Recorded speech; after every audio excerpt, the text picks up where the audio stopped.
ask Mike McIntyre then to maybe begin with a general view of this area of nonviolence.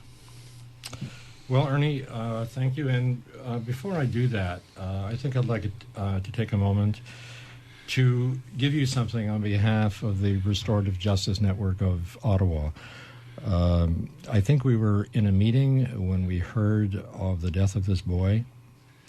All of us were very, very deeply moved by it because it represents the precise opposite of what we're striving to achieve.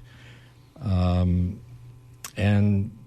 when I said that, when I told the group that, there was a kind of silence that settled over it. And then at the end of the meeting, I don't know how they did this, they all signed a card, which they asked me to give you. Thank you. And we've seen each other a few times since, and it's always been beside me, but I've somehow neglected. We get so caught up in the things we do to give it to you. But I want to give it to you with a sense of how deeply heartfelt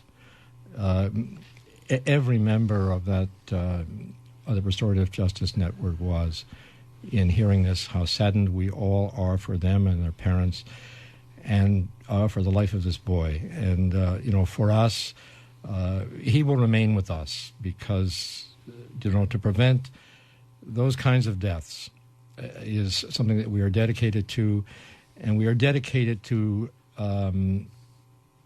lessening the violence in the world, particularly in deeply conflicted areas like the Middle East, where a 15-year-old child is machine-gunned to death by a 30-year-old man.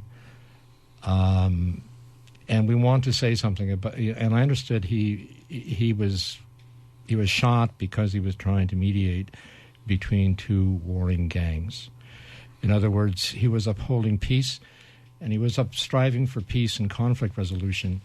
I think on behalf not only of himself but of his generation. The coming generation does not want to grow up in such a world. And all of us feel that we will, double our efforts to try and make what that boy stood for a reality on that planet.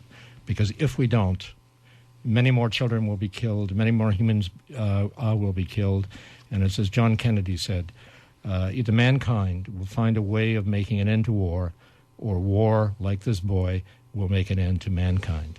Thank you, Mike McIntyre. I do take this card in trust for the family, and I'll send it on. It's expressions of condolences for him.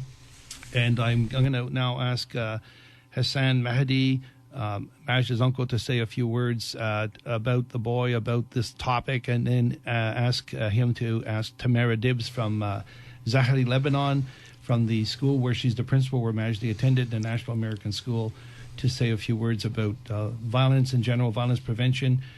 And here it is on the 20th anniversary of the Convention of the Rights of the Child.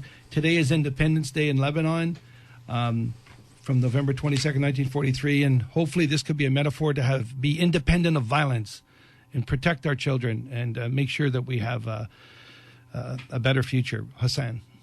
Yes, thank you, Ernie. Before I introduce our distinguished guest from Lebanon, I'd like to say a few words about my late nephew, Majd. Majd Muhammad Fouani was one of the brilliant and fascinating minds I've ever encountered. Considering he was only 15 years old, he possessed a tremendous curiosity for knowledge and a keen interest in exploring new ideas. Far beyond his young age and his surrounding, his loss is not limited to his family but to humanity at large. His untimely death on the hands of a bunch of criminals stunned and shook up everybody who knew him and knew his family.